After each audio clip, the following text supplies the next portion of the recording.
ભરૂચ ભાજપ લોકસભા મધ્યસ્થ કાર્યાલય ખાતે આજે વડાપ્રધાન નરેન્દ્ર મોદીના ચૂંટણી પહેલાના છેલ્લા 110મા એપિસોડને પર્યાવરણ મંત્રી મુકેશ પટેલની અધ્યક્ષતામાં નિહાળવાનું આયોજન કરાયું હતું। વડાપ્રધાન નરેન્દ્ર મોદીના મન કી બાત કાર્યક્રમના રવિવારે 110મા એપિસોડને ભરૂચ જિલ્લા ભારતીય જનતા પાર્ટી દ્વારા સમૂહમાં ભરૂચ લોકસભા મધ્યસ્થ કાર્યાલય ખાતે માણવાનું આયોજન કરાયું હતું। દેશની પ્રજા, ઉત્સવો, સંસ્કૃતિ, નવી પહેલ, પ્રેરણાદાયક પગલું અને સમાજ તેમજ દેશ માટે કંઈ અલગ કરનારને પ્રોત્સાહન આપવા વડાપ્રધાન નરેન્દ્ર મોદીના રેડિયો મારફતે જનતા સાથે જોડાવાનો મન કી બાત કાર્યક્રમ આજે દરેક ભારતીયના મનમાં વસી ગયો છે। વડાપ્રધાન નરેન્દ્ર મોદીએ 3 ઓક્ટોબર 2014 દશેરાના અવસરથી મન કી બાત કાર્યક્રમ શરૂ કર્યો હતો। તેઓની લોકપ્રિયતાના સમકક્ષ જ આજે માત્ર દેશ જ નહીં પણ દુનિયામાં વસતા ભારતીયોમાં પીએમ મોદીની મન કી બાત કાર્યક્રમ ખૂબ જ લોકચાહના મેળવી રહ્યો છે।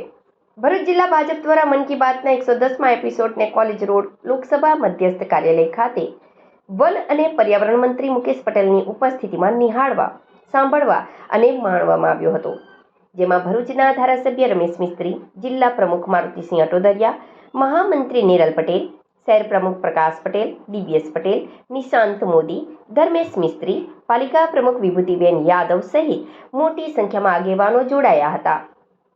ભરૂચ જિલ્લાના 1341 પૈકી 1100 બૂથો પર મન કી બાત કાર્યક્રમના 110મા એપિસોડને તમામ કાર્યકરોએ નિહાળ્યો હતો।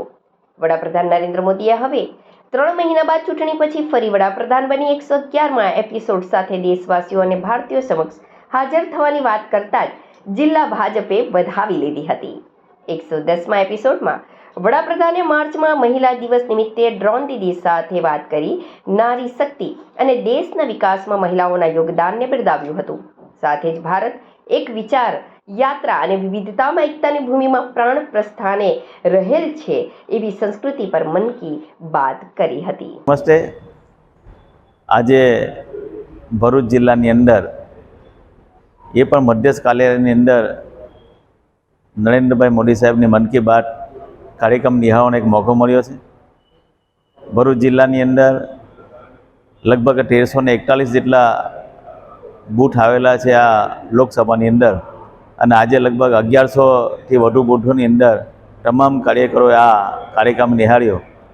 આજે મધ્યસ્થ કાર્યાલયની અંદર અહીંના સાથી ધારાસભ્ય શ્રી રમેશભાઈ અને જિલ્લાના પ્રમુખ શ્રી મારુતિસિંહ અને સૌ કાર્યકરો સાથે આજે ખૂબ મોટી સંખ્યાની અંદર આજે દેશના વડાપ્રધાન નરેન્દ્રભાઈ મોદી સાહેબનું મન કી બાત કાર્યક્રમ અને 110મો એપિસોડ નિહાળવાનો આજે અહીંયા મોકો મળ્યો છે।